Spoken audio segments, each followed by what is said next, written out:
가운데 나무를 톱질해 보신 적이 있으십니까? 한번 손 들어보세요. 그랬더니 많은 사람들이 손을 들어요. 그러니까 이 강사가 또 다시 질문합니다. 자, 그러면 그 나무에서 나온 톱밥을 톱으로 썰어본 적이 있으신 분은 손 들어보세요. 그랬더니 아무도 손을 안 드는 거예요. 톱밥을. 그랬더니 강사가 이렇게 얘기합니다. 아, 내가 당연히 아무도 안 계실 줄 알았습니다. 그것은 톱밥을 톱질한다는 것은 있을 수도 없거니와 할 수도 없기 때문입니다. 그런데 이렇게 뜻밖의 많은 사람들이 톱밥을 톱질하려고 애를 쓰는 우스꽝스러운 짓을 하더군요. 이미 잘라진 나무에서 톱밥을 다시 썰 수 없듯이 우리의 지나간 일은 고민한다고 새로워지거나 고쳐지는 것이 아닙니다 라고 얘기를 합니다. 그런데 많은 사람들이 톱밥을 썰듯이 지난 것에 매달려 지내는 것이 굉장히 많다고 하는 거죠. 여러분은 어떠십니까? 여러분은 지난 일, 바꿀 수 없는 지난 일, 과거에 집착해서 과거에 젖어서 과거에 묻혀서 사는 일이 없으신지, 나는 과거 지향적인 사람일까? 아니면 미래 지향적인 사람일까? 사람은 본능적으로요, 어떤 일이 딱 발생을 했을 때 우리는 인과응보라 그래가지고 원인 없는 결과가 없다 이렇게 해가지고 그 원인을 따져 묻는 그런 습관들을 가지고 있습니다. 그래서 무슨 일이 딱 터지면요, 이게 내가 무슨 죄를 졌지? 아니면 우리 조상이 무슨 죄가 있나? 아니면 이게 어디서 왔지? 이러한 것들을 생각하는 과거지향적 사고에 빠져들곤 합니다. 근데 물론 자기를 돌아보는 어떤 관점에서 자기를 돌아보는 것까지는 참 좋은데, 이것을 모든 상황에다가 다 적용을 해버리면 심각한 결과가 초래가 되죠. 예를 들면 뭐 어떤 사람의 타고난 외모라든지 아니면 IQ라든지 아니면 뭐 나면서부터 부와 명예를 가지고 나온 금수저나 은수저 같은 사람들을 볼 때마다, 그러면 그 사람들은 어때요? 자기가 죄가 없이 깨끗하게 살 뿐만 아니라 그의 조상까지도 정말로 정말 죄 없이 잘 살았다고 하는 얘기가 될 텐데, 과연 그런가요? 그러면 얘기일까? 말이 안 맞는다는 얘기죠. 여러분, 그래서 역사는 해석하는 자의 것이라는 말이 있습니다. 그것은 한 사건을 여러 가지 보는 시각에 따라서 다르게 해석이 되어지는데, 그 해석의 방향은 각자의 인생에 그 지대한 영향력을 발휘한다는 얘기입니다. 그러므로 우리가 내 주변의 사건을 어떻게 내가 해석하느냐에 따라서 내 인생의 방향이 어떻게 간다라고 하는 것과 직결되어 있다라고 할 만큼, 어떠한 사건을 어떻게 나는 해석을 하느냐, 이것이 굉장히 우리 인생에 중요한 요소로 작용한다라고 하는 겁니다. 그래서 우리가 그것을 어떻게 하면 좋게 해석하고 어떻게 하면 잘 긍정적으로 해석을 할 수 있느냐, 이것이 관건인데요. 여러분, 그러면 성도는 역사나 사건을 어떻게 해석을 해야 좋은 건가요? 옳은 건가요? 바른 건가요? 라고 한다면, 성도는 주 안에서 믿음의 원리로 세상을 봐야 됩니다. 왜냐하면 믿음의 눈은 모든 상황을 과거 집착적, 과거 지향적으로 보게 하지 않고 앞으로를 바라보는 미래 지향적인 사고를 하게 만들기 때문이에요. 믿음의 눈은. 왜? 그것은 이제 믿음의 원리에 따라서 그렇지만 제가 좀 이따 더 설명을 하겠습니다. 아무튼 오늘 말씀을 통해서 여러분의 사고와 생각이 과거 지향적이 아니라 예수님처럼 미래 지향적, 그래서 승리하고 번성하고 부흥하는 귀한 역사를 보시기를 주님의 이름으로 축복합니다. 아멘. 아멘. 과거를 보는 사람은 바보다. 여러분, 오늘 본문은 뭐부터 시작하냐면요, 예수님과 제자들이 이제 길을 가다가 나면서 소경된 자를 만나게 되죠. 그런데 이 제자들이 예수님께 묻습니다. 아이고 주님, 이 사람이 소경으로 된 것이 누구 죄 때문에 그렇습니까? 이 사람 자기의 죄 때문일까요? 아니면 그의 부모의 죄 때문입니까? 이렇게 물어봐요. 여러분 그 당시에 유대인들은요 지금 현재의 그 불행은 과거의 죄 때문에 이렇게 됐다고 생각을 했고 지금 현재의 행복은 과거의 의로움 때문에 그렇게 됐다라고 생각을 했어요. 물론 지금도 우리 그런 게 굉장히 많이 있지 않습니까? 우리 가운데도 인과응보를 계속해서 참 잘 생각하면 굉장히 어리석은 생각인데 우리는 늘 그렇게 생각을 해요. 그때 마찬가지로 이 유대인도 그렇게 생각을 했던 거죠. 그래서 나면서 소경된 자가 과연 그 불행이 어디서부터 왔는지 그게 굉장히 궁금했던 거예요. 그런데 그렇게 물었는데 예수님의 대답은 그들과 전혀 다른 것이었습니다. 그죠? 자, 3절 한번 읽을게요. 3절 한번 읽어보세요. 시작.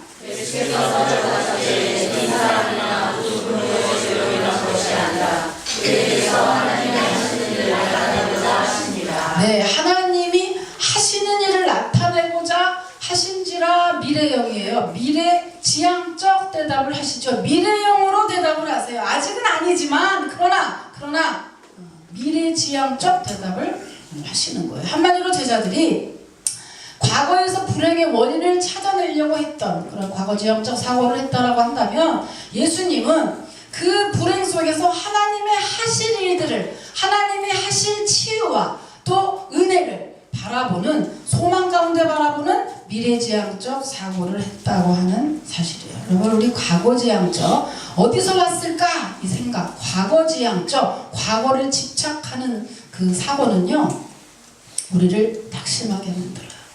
우리를 절망하고 포기하게 만듭니다. 예를 들면요 바꿀 수 없는 나의 출생 배경 여러분 왜 몸은 뭐 살 좀 빼면 될 수 있을까? 근데 그것도 좀 체질이 있더라고요. 체질이 있어요. 그래서 아무리 빼도 더 이상은 안 빠지는 있더라고요. 그러니까 최고로 빼봤자 저도 47kg 이 밑으로는 내려가본 적이 갈 수 없어요. 가면 죽는 거예요. 그래 우리가 바꿀 수 없는 출생 배경, 부모, 지식, 머리, 재능, 은사 이런 부분들은요 우리가 아무리 주었다 깨도 안 되는 부분이 있다고 하는 거예요. 근데 그런 거를 계속해서 내가 어떻게 할 수 없는 그런 부분들을 계속해서 생각하면 그것이 우리를 좋게 바꾸는 게 아니라 그거에 따른 박탈감 내지는 자존감만 떨어뜨릴 뿐 아무 우리에게 유익에 도움이 되지 않는다는 사실이에요. 여러분 똑같은 바다 위에 두 척의 배가 있습니다. 그런데 이게 이제 양쪽에 배가 있는데 동쪽에 하나 있고 서쪽에 하나 있어요. 그런데 그 배들이 하나는 동쪽으로 가고 하나는 서쪽으로 간다고 봅시다. 자, 왜 하나는 동쪽으로 가고 하나는 왜 서쪽으로 갔을까요? 고기를 잡으려고? 아니 하나는 동쪽에 있던 배는 동쪽으로 갔고 서쪽에 있던 배는 서쪽으로 갔어요. 왜 그랬냐? 바다 때문에 그래요? 바람 때문에 그래요? 돛을 그죠? 자기가 가고자 하는 돛의 방향을 그렇게 잡았기 때문에 그래요. 그건 무슨 말이에요? 돛의 방향대로 그 배가 가듯이 여러분 우리 인생 내 인생은 그 방향에 따라서 어떻게 바다나 바람이 그렇게 한 게 아니라고 하는 거예요. 믿음의 사람은 인생의 방향을 과거가 아닌 미래를 향해서 잡는 겁니다. 내가 어찌 할 수 없는 그것에 집착하지 않고 앞으로 주실 은혜를 바라보고 그 불행의 요소를 어떻게 하나님이 바꿔서 어떻게 쓰시고 어떻게 사용해서 내 인생을 어느 방향으로 끌고 갈 것인가에 대해서 관심이 있지 이미 지나간 거에 대해서 이미 내가 할 수 없는 부분에 대해서 애를 쓰고 그 집착해 본들 바뀌어지지 과거에 집착하면 발전이 없고 역사를 모르면 미래가 없다는 말이 있습니다. 여러분 과거에 얽매이면 사람의 의욕이 떨어지고 쉽게 낙심하고 절망하게 된다는 것이죠. 그런데 우리 예수님을 어떻게 하셨냐 하면 요한복음 21장에 보면은요 이런 대화가 나오죠. 여러분 21장에 보면 예수님이 부활하셨어요. 부활하신 예수님이 베드로와의 대화 내용이 나와 있는 게 요한복음 21장 그 유명한 내용입니다. 거기 뭐라 그래요? 나오셔서 베드로는 여러분 누구예요? 예수님의 수제자죠. 근데 그 베드로는 주님을 너무나 많이 사랑했어요. 그래서 예수님이 십자가 지시는 그 사건을 베드로에게 미리 말을 해주죠. 근데 그 말을 들은 베드로는 어때요? 아, 주님 무슨 말이에요? 나 절대 주님이 십자가에 그렇게 허무하게 죽게 놔두지 않겠습니다. 라고 큰 소리 탕탕 쳐요. 그런데 예수님이 십자가에 당장 못 박혀 돌아가실 때에 그 베드로는 어떻게 했어요? 막상 3번이나 부인하고 자기 살 길 따라서 주님을 부인하고 도망했던 사람이 베드로예요. 할 말이 없는 사람이 베드로예요. 그런데 그 예수님이 부활하셨어요. 다시 살아나셔서 그 베드로를 찾아오셔서 야야 너 뭐 큰따구리냐, 너 뭐 수제자래더니 아 주는 그리스도 살아계신 하나님의 아들이라고 신앙 고백 빡빡 해놓고 뭔 소리 하는 거야 라고 단 한 소리도 책망하지 않으셨어요. 베드로에 대해서 너 어떻게 그럴 수 있냐라고 과거에 대해서 한 번도 따지거나 거기에 대해서 에너지를 쏟지 않으시고 고기를 못 잡고 애를 쓰는 베드로에게 야야 깊은 곳에 가서 기물을 던져라. 기물이 아니고 그물. 그물을 던져라. 그래서 그물이 찢어지도록 고기를 잡게 하시고 그리고 뭐래요? 내 양을 먹이라. 앞으로 주님으로 인해서 너는 정말 사람을 낚는 어부의 실제 역할을 할 것이다. 앞으로 그에게 사랑을 베풀어 주시면서 앞으로 미래의 그의 사역에 대해서 그의 삶에 대해서 말씀을 하셨지 지나간 거에 대해서 어쩌고 저쩌고 따지면서 에너지를 낭비하지 않으셨다고 하는 거예요. 우리 주님은 그런 분이죠. 여러분 우리는 그 주님을 모신 사람들 아닙니까 여러분? 여러분 고난 가운데 있습니까? 아니면 뭐가 풀려지지 않아서 내 힘으로 할 수 없는 어떠한 일에 봉착을 하셨나요? 그때 여러분 이게 왜 왔지? 이게 누구의 죄 때문이야? 우리 집안에 재수가 없어서인가? 우리 뭐 조상의 묘를 잘못 썼을까? 아니면 우리 엄마가 어떻게 했을까? 부모가 어떻게 했을까? 옛날부터 그랬어? 어떻게 됐어? 저떻게 됐어? 그거 여러분 따져가지고 하나 더 바뀌는 게 없다는 얘기예요. 그거 따지고 원인 캐느라고 여러분 밤잠 설치지 마시고 정말로 미리 주실 은혜에 주님을 바라보고 미리 감사하시면서 합력하여 모든 일에 선을 이루시는 우리 주님을 생각하고 주실 은혜를 생각하면서 여러분 밤에 푹 주무시고 또 주님께 기도하시는 저와 여러분 되시기를 주님의 이름으로 축복합니다. 미래를 생각해. 근데 사실 말은 그렇지만요 우리 모두가 다 이 소경된 사람들처럼 이 소경처럼 어느 정도 그 불행이라는 재료를 본의 아니게 많이 가지고 살아갑니다. 어떤 사람은 날 때부터 처음부터 좋게 태어나는 경우가 있어요, 그죠? 부모의 덕이라든지 뭐 머리라든지 그죠? 여러 가지 좋은 은사들 부러운 사람들이 꽤 많습니다. 살다 보면. 근데 그런 또 어떤 사람은 좋은 재능을 가졌음에도 불구하고 집안에서 밀어주지 않아서 좋은 재능이 썩는 그런 경우가 있어요. 선천적으로나 후천적으로나 아무튼 여러 가지 그 불행 속에서 우리가 살아가는 게 아닌가라고 하는 대부분의 사람들은 이렇게 이런 불행의 요소를 더 많이 갖고 사는 게 인생이에요. 그렇다면 이 불행의 요소를 왜 나는 이렇게 줬어 저렇게 줬어 누가 줬어 라고 누구를 캠들 40, 60일에서도 계속해서 부모 얘기 부모의 배경 내가 어떻게 돼서 그랬다는 얘기를 계속 곱씹는 분도 계셔요.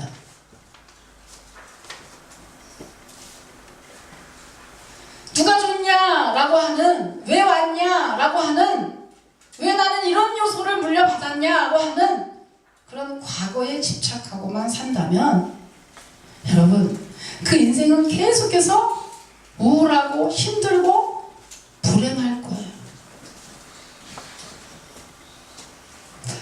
그런데 이 불행의 요소를 믿음으로 빡 격파 성경에 창세기 37장에 나오면 꿈의 사람 요셉이에요. 이 요셉은 어떻습니까? 요셉은 야곱의 12 아들 중에 하나인데 아들의 그 아버지의 사랑을 제일 많이 받았던 아들이에요. 그런데 그 사랑을 받으니까 사람은 여러분 인생은 빛과 그림자가 꼭 있죠. 일장일단이 있어요.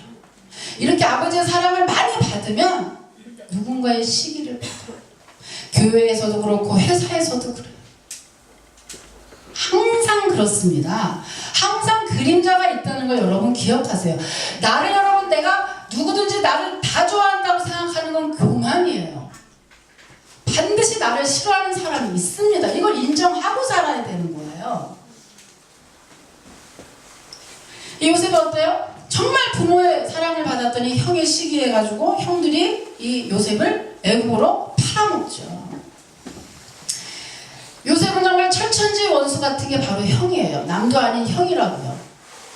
근데 요셉은 어떻게 했냐? 과거지향적 사람이 아니에요. 그는 하나님이 주신 꿈이 있었기 때문에 과거에 집착하고 과거의 에너지를 쏟고 이 형들을 두고 말하고 복수심에 불불 타고 한 맺힌 삶을 살지 아니하고 그는 미래의 주님의 그 꿈이 어떻게 이루어지는가 그것만이 궁금했어요. 그래서 열심히 삽니다. 열심히 살아서 가서 어때요? 보디발 장군 집에 가서 총무질을 할 때도 억울하게 감옥에 갇혔을 때도 그는 뒤를 돌아보지 않아요. 좀 앞만 보고 달려갔어요.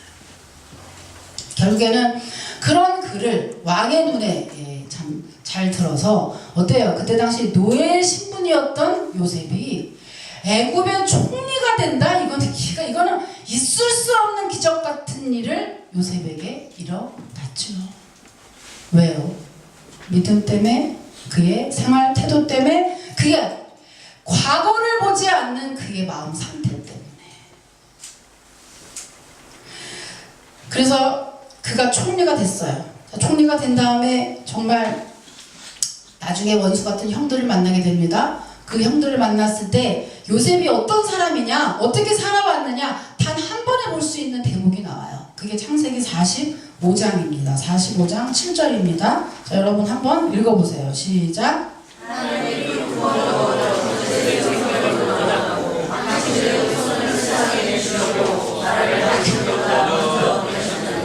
네, 이게 뭐래요? 애굽에 팔아버린 게 하나님의 섭리하에 나를 애굽에 먼저 보내신 것 뿐이지 라고 얘기해요. 여러분 이 요셉이 이 형들을 절대로 용서하지 않고 자신의 지위를 이용해서 복수하지 않았습니다. 그죠? 왜요? 지나간 건 지나가. 알고 보니 그렇게 쭉 생각해보니 믿음 안에서 이 일들을 다 생각해보니 과거에 집착하지 않고 주님을 생각하다 보니 이 일이 왜 일어났는지에 대한 실마리가 풀어지게 된 거예요. 아, 나는 맨 처음에는 형들이 나를 정말 억울하게 내 인생이 다 망가졌어요. 그게 17살쯤 끌려갔어요. 그때 30세까지 10몇 년 동안 노예 생활을 했어요. 자기 의사와 전혀 관계없이. 이런 일이 어떻게 있을 수 있어요? 이 억울해가지고 쳐 죽을 일이지. 이런 일이 어떻게 있을 수 있어요? 그것도 자기 형들이 말이지. 근데 여러분 성경의 요셉은 단 한마디도 그런 내용이 나와 있지 않을 뿐만 아니라 뭐래요? 형님 걱정하지 마세요. 알고 보니 이 일들이 형님이 하긴 했으나 하나님이 나를 이곳에 먼저 보내시려고 하는 하나님의 귀한 섭리 가운데 있습니다. 라고 도리어 위로하는 자리에 있게 된 것은 뭐예요? 믿음이 아무리 있는 사람도요, 믿음이 있다고 하는 사람도요, 곱씹는 사람이 있어요. 계속 곱씹어. 여러분 요셉이 믿음만 있어서가 아니라 믿음과 더불어 그 믿음이 정말 그 비전을 따라 그가 정말 미래지향적인 사고를 할 수 있었기 때문에 가능한 거예요. 믿음이 있는 사람도 계속 곱씹어서 우울증 걸린 사람이 있어요. 여러분 우울증 왜 걸리게요? 미래를 생각하는 사람은 절대 우울증에 걸리지 않아요. 과거를 생각해서 그래요. 지나간 시간을 잡으려면 저도 한번 해봤거든요. 지나간 시간 흘러간 것에 대해서 집착하기 시작하면 내가 어떻게 할 수 없기 때문에 그 시간으로 돌아가는 그 과정 가운데 우울하게 되는 거예요. 그래서 우울증이 발생하게 되는 거예요. 여러분 문제만 볼 것이 아니라 문제 속에 일하시는 주님을 바라보시기를 주님의 이름으로 축복합니다. 고난 속에서 주님의 일하심을 바라보고 주님의 주실 은혜를 바라보는 복된 사람, 믿음의 사람 되시기를 바랍니다. 그런즉 여러분 믿음으로 산다는 건 한마디로 뭘까요? 소망을 잃지 않는 거예요. 믿기 때문에 참는 거예요. 믿기 때문에 극복하는 거예요. 믿기 때문에 여러분 인내할 수 있고 믿기 때문에 과거를 생각하지 않고 미래를 볼 수 있게 되는 겁니다. 믿기 때문에. 그래서 믿음이 없는 사람, 세상 사람들은요 늘 일이 빵 터지면요 어디서 왔지 누가 그랬지 남의 탓을 하죠. 언제나 남의 탓을 합니다. 자기는 그 상황에서 쏙 빠져요. 그러나 믿음 있는 사람은 어때요? 언제나 나를 먼저 돌아보게 되죠. 그리고 그 고난 속에서 그 불행의 요인을 다른 곳에서 찾지 않는다고 합니다. 여러분 하나님은 우리가 불행하는 것을 원하는 분이 아니고 그 불행 속에서 하나님을 바라보고 행복해지는 것을 바라는 분이 바로 하나님이라는 사실을 여러분 꼭 믿으시길 바랍니다. 그래서 하나님께 지속된 범죄로 말미암아 우리 이스라엘이 바벨론에게 망해가지고 이제 바벨론 포로로 가게 돼요. 그래서 자그마치 70년이라는 그 세월 동안 포로로 잡혀가게 되죠. 구약에. 그때 에레미야 선지자가 이스라엘 포로로 간 그 포로들에게 편지를 썼어요. 뭐라고 썼냐 하면 에레미야 29장 5절에서 7절까지 보면 너희는 거기서 집을 짓고 거기에 살며 텃밭을 만들고 그 열매를 먹으라. 아내를 맞이하고 자녀를 낳으며 아들과 자녀를 많이 낳아서 거기서 번성하고 줄어들지 않게 하라. 너희는 내가 사로잡혀 가게 한 그 성읍의 평안을 구하고 그를 위하여 여호와께 기도하라고 했습니다. 한마디로 자기를 잡아간 자기네 나라를 망하게 한 바벨론을 저주하거나 복수하지 말고 어떠란 얘기예요? 가서 자식도 낳고 농사도 짓고 아내도 하고 기쁨을 누리라는 거죠. 무슨 말이에요? 어차피 너희가 범죄해서 이렇게 바벨론의 포로를 짧게 끝날 게 아니고 내 계획은 70년이나 돼. 이 70년 동안 너는 고난을 겪어야만 돼. 그러면 그 겪는 동안에 어떻게 하라는 거예요? 포로로 잡혔으니까 일만 하고 이를 갈고 내가 여기서 어떻게 벗어나리라 이를 갈고 있는 게 아니라 가서 어때요? 아내도 낳고 자녀도 낳고 열매도 맺고 그죠?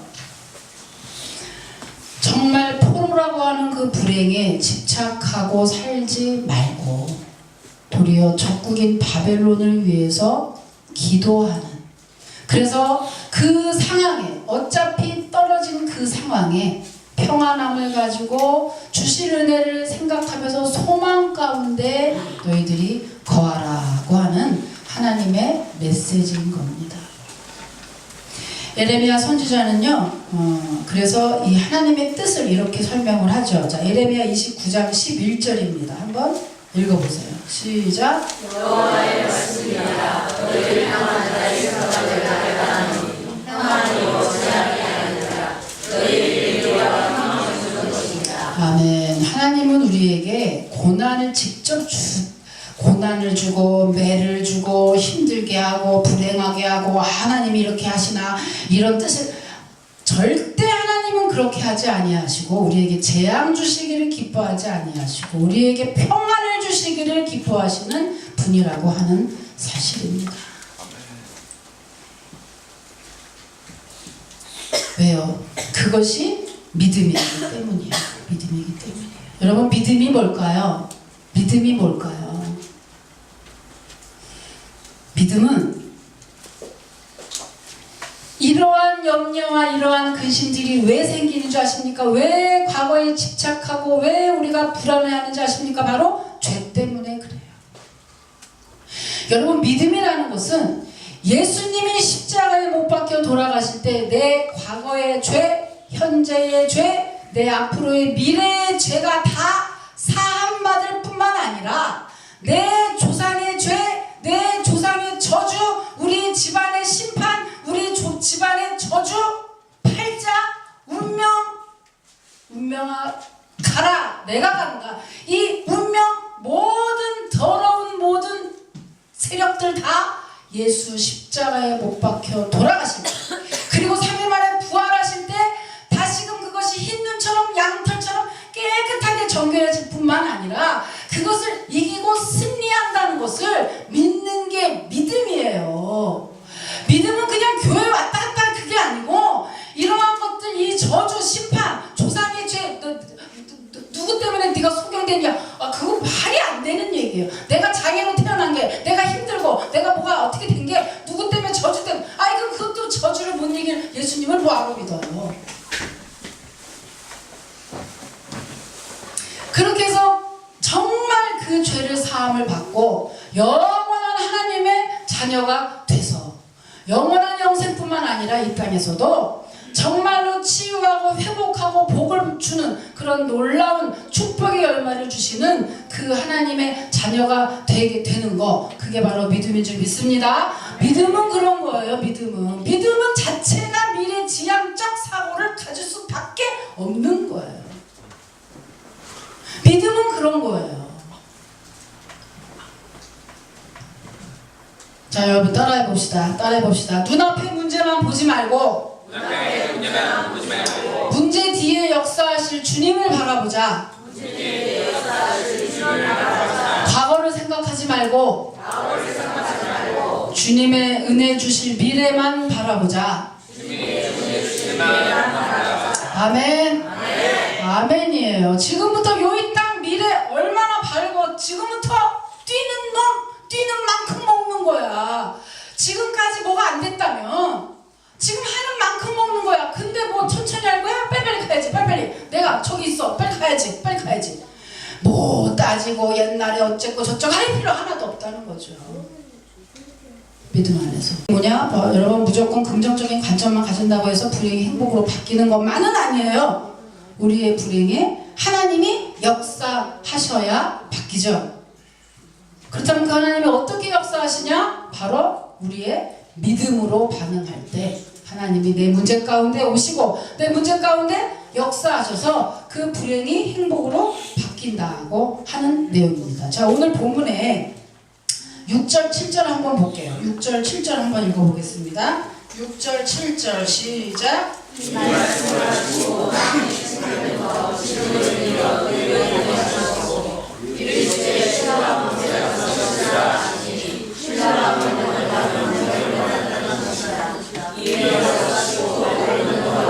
아멘. 여러분 오늘 본문에 나면서 소경된 자가 언제 눈이 떠졌나요? 언제 눈을 떴습니까? 첫 번째, 예수님을 만났을 때. 그리고 만났을 뿐만 아니라 믿음으로 반응했을 때 그의 불행은 행복으로 바뀌었어요. 여러분 한번 봐보세요. 원래 소경입니다. 근데 예수님을 만났어요. 보이지 않아요. 누군지 몰라요. 그 뒤에 보면 누가 뭘 고쳤는지 아냐? 난 몰라요. 예수라고 하는 자예요. 이렇게 얘기해요. 처음엔 못 봤죠. 그런데 지금 미치는 건 뭐냐면 예수님이 그렇게 소경이면 고쳐주시려면 그냥 야 이제부터 눈을 뜰지어다 이러고 그냥 고쳐주시면 참 좋겠는데 거기다 뭐래요? 진흙을 이겨서 거기다 침까지 뱉으셨어. 침을 다 뱉어가지고 그 눈에다 바르신 거예요.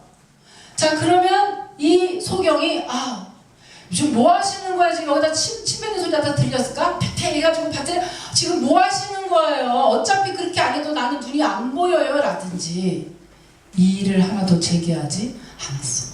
자, 봐보세요. 그리고 끝났으면 좋았을 걸. 굉장히 짓궂어요. 자, 여기서 어차피 안 보이는 데다가 또 진흙에다가 침을 뱉어가지고 진흙에서 발랐는데 여러분 실로암 목까지 가야 돼. 그 목까지 가는 한번 광경을 한번 상상해보세요. 정말 과관이 아닐 거 아니에요. 어차피 눈이 안 보여서 떠듬떠듬 가야 할 그곳을 여기에 진흙까지 발랐으니 어떻겠어요? 정말 웃음 나오죠, 그죠? 그 사람들도 다 조롱했을 거예요. 가면서 어딘지 모르니까 저 실로암 것이 얼마큼 가면 되나요? 어느 쪽으로 가나요? 그럼 눈을 안 보이고 여기다 진흙탱이 바르고선 지금 가는 그 꼴 하고서야. 여러분, 소경은 단 한 번도 이 일을 제기하지 않았어요. 소경은 끝까지 순종했어요. 여러분, 순종은요 내 마음에 납득되는 납될 때만 하는 거는 순종이라고 표현하지 않아요. 특히 내 마음에 납득이 안 갈 때도 끝까지 순종하는 걸 순종이라고 말하죠. 이 소경의 믿음은 어떤 믿음이었길래 나면서 소경된 자가 그 자리에서 바로 눈을 떴을까 하면 납득이 되지 않아. 주님이라면, 여러분 예수님이 하나님이라면서요, 만왕의 왕이시라면서요, 그러면 이렇게 실로암 목까지 걸어가는 불편을 모르셨을까? 그냥 그 자리에서 눈을 뜰지어다 이러면 참 좋았을걸. 지금도 마찬가지예요. 그냥 예수 믿거나 말거나 하지 말고 그냥 다 죄 없다 세상 사람들아 이러면 참 좋았을걸. 왜 꼭 예수를 믿어야 되고 영접해야 되고 고백을 해야 되고 왜 그렇게 할까? 같은 얘기죠. 이 소경된 자 결국에 끝까지 한 번도 이의를 제기하지 않고요. 야, 이 뒤에 이제 다음 주에 보면요, 정말 멋있는 사람이에요. 이 소경. 여러분, 주님을 만난 체험이 있는 사람의 특징이 뭐냐? 제일 먼저 특징이 뭐냐? 담대해진다는 거야. 뒤에 이 소경이 얼마나 담대해진 멋진 모습을 보이는지 그 뒤에 나와요.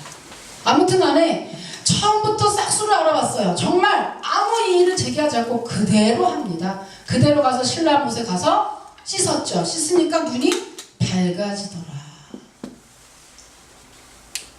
정말 그 소경의 끝까지 순종함이 그의 불행을 행복으로 바꾸고야 마는 그런 놀라운 역사를 체험하게 했다라고 하는 거죠. 여러분, 참 순종하되 끝까지 순종하시는 저와 여러분이 되시기를 주님의 이름으로 축복합니다. 네. 궁금한 거 많죠. 납득이 안 될 때도 많아요. 아직도 저도 그런 거 많아요. 그러나 그거를 그럼에도 불구하고, 자, 한 사람 순종하면서 이렇게 복받은 사람이 있어서 한번 소개할게요. 2014년에 있었던 간증인데요. 어떤 여 집사님이 남편이 사업을 하다가 부도를 내고 교도소에 갔습니다. 그래서 남매를 데리고 어렵게 생활을 유지해 가고 있는 차에 액세서리에다가 반짝이를 붙여서 이렇게 생활을 연명했어요. 근데 한 달에 30만 원 버는 거예요. 그래서 그 돈 가지고 이제 영치금도 넣고 생활도 하고 이렇게 정말 어렵게 살고 있는데, 어느 날 이제 물론 신앙인입니다. 어느 날 주일 오후에 그 선교사님이 오셔서 이렇게 선교사 보고 대회를 하면서 이제 간증을 하는데 굉장히 은혜를 받은 거예요. 그래서 담임 목사님이 그러는 거예요. 이 선교사님이 정말 어려우신데 누군가가 이렇게 성경을 좀 후원했으면 참 좋겠습니다. 이렇게 광고를 하는데, 그때 그 여 집사님이 그 광고를 듣는 순간 마음에 이게 오는 거예요. 감동이. 야, 성경은 네가 해라 이러는 거야. 여러분 그런 경험이 많이 있으십니까? 그죠? 애써 못 들은 척하는, 애써 모르는 척하는, 이래, 네가 성경은 해라. 뭐야? 화를 내는 거야. 지금 내 형편이 지금 내가 지금 30만 원 받는데 지금 뭘 지금 해요? 딱 그러니까 그래도 네가 해라. 미치겠는 거예요. 마음에 미치겠는 거야. 그래서 뭐라 그래? 얼마를 해요? 그러니까 여러분 이거 성령님하고 대화할 때 보면 미친 사람 같아요. 얼마를 해요? 10만 원만 해라. 뭐요? 30만 원 중에 10만 원 3분의 1 말이 안 되는. 진짜 10만 원을 해라. 계속 그러는 거야. 그게 신경질 나지만 하나님한테 하면 뭐예요? 바위에 계란치기 아니에요. 그러니까 어떻게 할 수도 없고, 미치겠네 진짜. 지갑 딱 여니까 3만 원이 있어. 그러니까 이 집사님이 어떻게 그래도 이 믿음 있는 사람은 이게 이쁜 거예요. 자, 그래서 아니 하지만 이제 어쩔 수 없어. 다른 여 집사님한테 가서 얘기를 하고 7만 원을 미리 꾼 거예요. 10만 원을 딱 맞춰서 선교사님한테 드린 거예요. 담임 목사님이 눈물이 참 나는 거예요. 그래서 그분한테 선교사님한테 얘기해요. 선교사님, 이 집사님의 10만 원은 100만 원과 같습니다. 정말 이거 받으시고 정말 축복 기도해 주시고 정말 기도 좀 해주세요. 이러고 이제 드렸어요. 그러니까 눈물을 줄줄 흘리고 이제 그냥 이러고 이제 집에 왔어. 집에 왔는데 하나님은 급한 사람한테는 급하게 역사하시고요, 이제 느긋한 사람한테는 느긋하게 역사하셔. 제가 참 어떻게 왔어요? 돈까지 꾸고 이제 집에 이제 터덜 왔는데 전화가 오는 거야. 근데 자기 동생한테 전화가 왔어. 이 동생이 뭐를 하냐, 강남에서 이제 그 무슨 뭐 음식 하는 그 사업을 다시 이제 도전을 했대요. 그래서 전화가 왔어. 아이고 언니 뭐 그래 이제 이게 기운이 없어. 뭐 아이고 그래 언니 내가 이거 사업할 때 하나님한테 서운하고 시작을 했거든. 그래서 뭐 그러니까 언니가 너무너무 형부 때문에 힘들고 이렇게 그러니까 내가 사업할 때 매달 첫 주에 번 거는 언니한테 드린다고, 언니한테 보내기로 하나님한테 약속하고 내가 시작했어 언니. 근데 이번 주간에 첫 주간에 나온 수입 언니 보내주려고. 야 언니 이번 주간에 내가 100만 원을 벌었어. 100만 원 언니한테 보내주려고 이미 입금했어 언니. 여러분, 요 맛에 신앙생활하고 요 맛에 드리는 거를 안 드리는 사람은 몰라. 정말 몰라. 여러분, 이 집사님이요 참 놀랍지 않습니까? 그죠? 하나님은 어떤 때는 10배 아니 어떤 때는 10,000배로 빵튀기해서 갚아주시는 우리 주님. 그 성령의 음성이 납득할 수가 없죠. 납득할 수가 없어요. 그러나 그 성령의 음성에 말이 안 되지만 순종했던 그 집사님, 결국에는 어떻게 역사하느냐. 여러분, 그 감옥에 갔던, 뭐 잠깐이지만 어쨌든 갔던 그 남편은요 거기서 복음을 듣고 참 결단하고 결국에는 목사님이 되시고요, 이 집사님은 결국에 사모님이 되셨다고 하는 교회의 간증을 제가 들었습니다. 여러분 어떠세요? 주의 성령의 음성, 주님께 순종하되 끝까지 하자. 그죠? 내가 납득한 다음에 순종은 아니라. 여러분 말씀 뵙겠습니다. 믿음이란 확신을 넘어서 주님의 말씀에 순종하는 거고요. 그리고 미래지향적으로 주님을 바라보는 것이 믿음입니다. 내 생각과 내 경험과 맞지 않더라도 순종하시고, 의심이 생기더라도 순종하시고, 조롱을 받더라도 순종하시고, 납득이 되지 않더라도 끝까지 순종하셔서, 그러면 주님의 놀라운 축복의 은혜를 반드시 경험하게 될 것입니다. 여러분의 일평생 또 매번 이런 놀라운 은혜와 순간이 매번 참 일어나기를 주님의 이름으로 축복합니다. 하나님 감사합니다. 정말로